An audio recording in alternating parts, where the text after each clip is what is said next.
Hello friends, welcome back to my channel. তো দেখো বন্ধুরা, ট্রেনের মধ্যে আমরা খাবার অর্ডার করে নিয়েছি। আর এই হলো আমার কাছে এই হলো ফার্স্ট টাইম কোনো কিছু অর্ডার করে খাওয়ার ট্রেনে।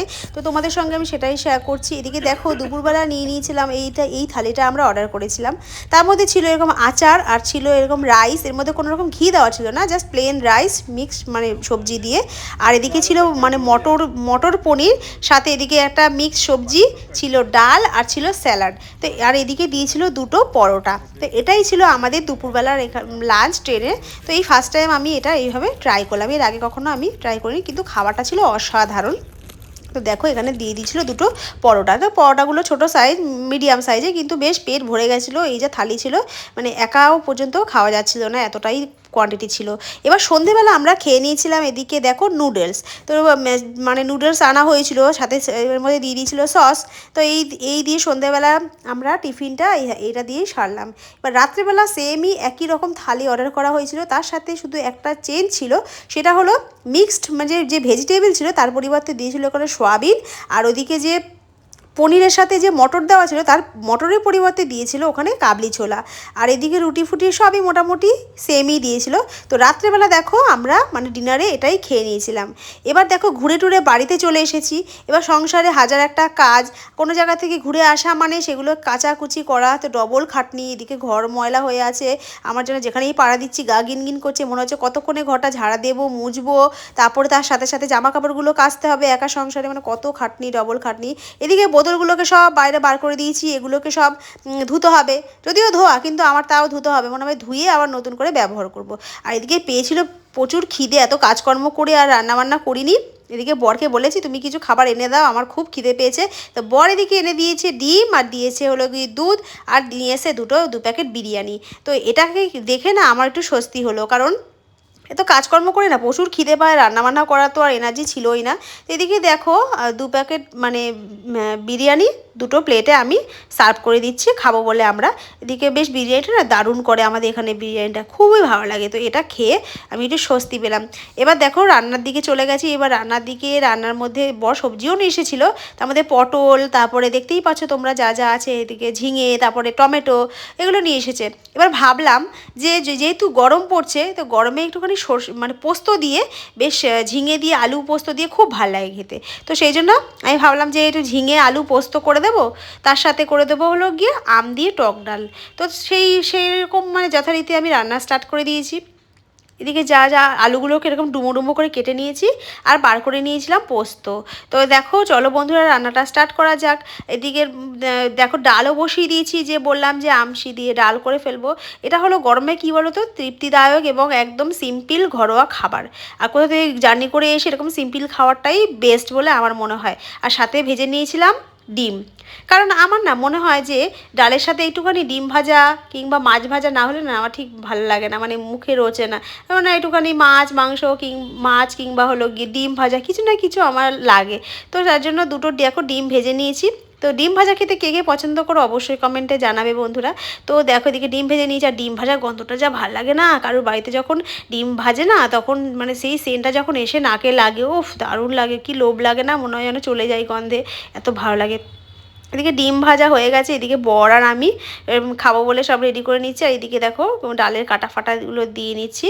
আর জামা কাপড়গুলো যেগুলো কেচেছিলাম, তো সেগুলো তো আবার ভাঁজ করতে হবে, সবই একা হাতে, বুঝতেই পারছো গাদাখানেক জামা কাপড়, আর একদিনে তো সব কাচা হবে না। অল্প অল্প করে কাচছি, অল্প অল্প করে শোকাচ্ছি, আবার অল্প অল্প করে ভাঁজ করে রাখছি, এইভাবেই চলছে। এদিকে দেখো খেতে বসে গেছি। তো এদিকে দেখো ঝিঙে পোস্ত যে বলেছিলাম সেটা করেছি, এদিকে ডাল আর এদিকে ডিম ভাজা। আর ঝিঙে পোস্তের মধ্যে একটু হলুদ দিয়েছি, অনেকে হলুদ দেয় না, সাদা সাদা করে, আমি একটু হালকা হলুদ দিয়েছিলাম। আর সন্ধেবেলা যেইটুখানি চা করতে যাব, দুধ দিয়ে দেখি দুধটা কেটে গেছে। তো সেটার মধ্যে একটু ভিনিগার দিয়ে ওটাকে একদম ভালো করে কাটিয়ে নিয়ে ছানা বার করে ফেলেছিলাম। এবার এর মধ্যে খানিকটা চিনি দিয়ে ভালো করে স্ম্যাশ করে নিয়ে বেশ খেতে শুরু করে দিয়েছি। বেশ ভালো লাগে জানো তো, একটুখানি সন্দেশ মতো ফিল হয়, আর দারুণ লাগে খেতে জানো তো। তো এদিকে দেখো এইভাবে আমি সন্ধ্যেবেলা টিফিনটা এইভাবে এইটা দিয়ে আমি করে দিলাম। আর জানো তো এখন ঘরে জানো পোকার জ্বালায় কিছুই রাখা যায় না, যাই রাখছি মোটামুটি সব কিছু দিয়েই পোকা হয়ে যাচ্ছে। তো এই ডালগুলো দেখো ছোলার ডাল, এগুলো আমি নিয়ে এসেছিলাম মার্কেট থেকে। তো এনে আর তো জানো তো রান্নাবান্না করা হয়নি বলে এর ভেতরে দেখো প্রায় পোকা হতে শুরু করে দিয়েছে। আর একদম ভালো লাগে না, রোদে দেওয়ার টাইম পাইনি। আর এদিকে দেখো সব এগুলোকে আবার বাছতে হবে, একটা দুটো দিকে ফুটো ফুটো করে দিয়েছে পোকাতে। তো একদম ভাল লাগে না, এবার থেকে ভাবছি কিছু এনে রাখবো না, ডাল টালগুলো ভাল লাগে না, কিছুই থাকে না ঘরে। আর এদিকে মাছও নিয়ে এসেছিলো বর। তো দেখো মাছের মধ্যে কাটাপোনা মাছ নিয়ে এসেছে, বেশি ছোটো টাইপের নিয়ে এসেছে, বেশি বড় আনেনি। তো বললো লাস্টের দিকে একটুখানি ছিল ওই নিয়ে এসেছে, আর নিয়ে এসেছে ফ্যাসা মাছ। তো ফ্যাসা মাছ দিয়ে বেশ ভালো লাগে জানো তো, ফ্যাসা মাছ ভাজা করে খেতে দারুণ লাগে। তো ভাবছি এইদিকে মাছের তেলও এনে নিচ্ছে, সেগুলোকে সব সুন্দর করে ধুয়ে নিচ্ছি। তো ফ্যাসা মাছ এমনি কী বলো তো, আমার ঝোল টোল খেতে ভালো লাগে না, ভাজা করে খেতে বেশ ভালো লাগে। আর সবজি দেখো বরকে বলেছিলাম যে আমার জন্য একটু ডাব নিয়ে আসবে, কারণ এত ঠান্ডা লেগেছে না, পুরো মানে কফ ফফগুলো গলা থেকে বেরোচ্ছে না, পুরো ভেতর যে একদম ইয়ে হয়ে গেছে, জাম হয়ে গেছে গলা ফলাগুলো। তো এই অবস্থায় যদি ডাব খেলে না পুরো সর্দিটা পাতলা হয়ে যাবে, আর শরীরের জন্যও ভালো বেশ। আর এদিকে সবজিও নিয়ে এসেছে, ঘরে সবজি নেই, আমি শুধু বারবার শুধু বলে যাচ্ছি সবজি এনে দাও সবজি এনে দাও। এদিকে শশা টশা যা যা মানে টুকিটাকি যা পেয়েছে অল্প অল্প করে মোটামুটি সবজি এনে দিয়েছে। তো আমরা না গাদাখানে এনে ভর্তি করি না, আমরা মোটামুটি এক সপ্তাহ মতো নিয়ে আসি, যা থাকে মোটামুটি চলে যায়, তারপরে আবার গিয়ে আনা হয়, এইভাবেই আনি, বেশি বাসি করে খাওয়া ভালো না। এবার বরকে বলছিলাম যে আমাকে একটু ডাবটা কেটে দাও, কারণ আমি একা তো কাটতে পারবো না। এদিকে মোটামুটি সবই কেটে নিয়ে এসেছে। আর আমি বলেছি যে ভেতরে মালাই দেখে বেশি আনবে না, কেন বলো তো, দা ফা সেরকমভাবে নেই, এবার দা ফা দিয়ে আবার কাটতে হবে, ভেতরে মালাইটা খেতে হবে, ওর থেকে বরঞ্চ কচি ডাব আনলে ওটা পুরো জলটা খেতে পারবো, ওটাকে ফেলে দিতে পারবো খোসাটা। তো সেই বুঝে দেখো বর কেটে দিল। এবার পরের দিন আবার বরের জামা কাপড়গুলো কেচেছিলাম, সেগুলোকেও আবার ভাঁজ করতে হবে, তো সেগুলো নিয়ে বসে গেছি দেখো। আর এদিকে সন্ধ্যাবেলা বরকে বলেছিলাম যে একবার বলেছি যে চিকেন পকোড়া খাবো, খাওয়াবে।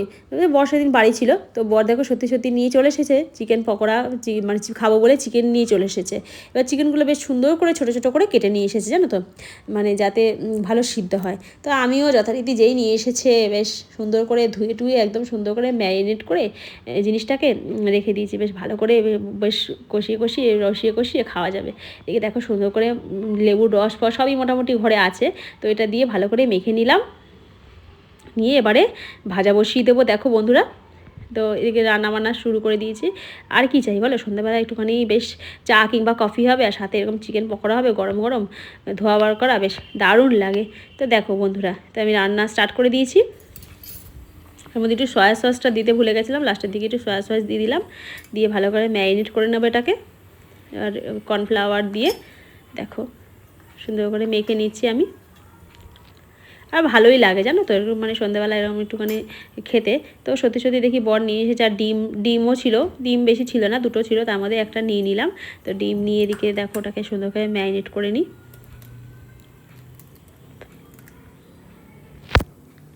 আর যা নিয়ে এসেছে তো এই যে খেয়ে পুরো পেট ফেট পুরো ভরে গেছে, রাত্রেবেলা আর কিছু খাওয়ার ইচ্ছাও ছিল না, কারণ এই সন্ধ্যেবেলা এরকম একটা খাবার খেলে আর রাত্রে খিদে থাকেও না, তাই না। তো এই দেখো মোটামুটি ম্যারিনেট করে নিলাম। এবারে এটাকে ভাজা বসিয়ে দেবো। আর এটাকে না আমি মানে সাদা তেলে মানে রিফাইন তেলেই ভেজেছি, সর্ষের তেল দিয়ে করিনি, সর্ষের তেল দিয়েও করা যায়, আমার কাছে রিফাইন তেলও ছিল, আমি রিফাইন তেলও মোটামুটি দিয়ে দিলাম।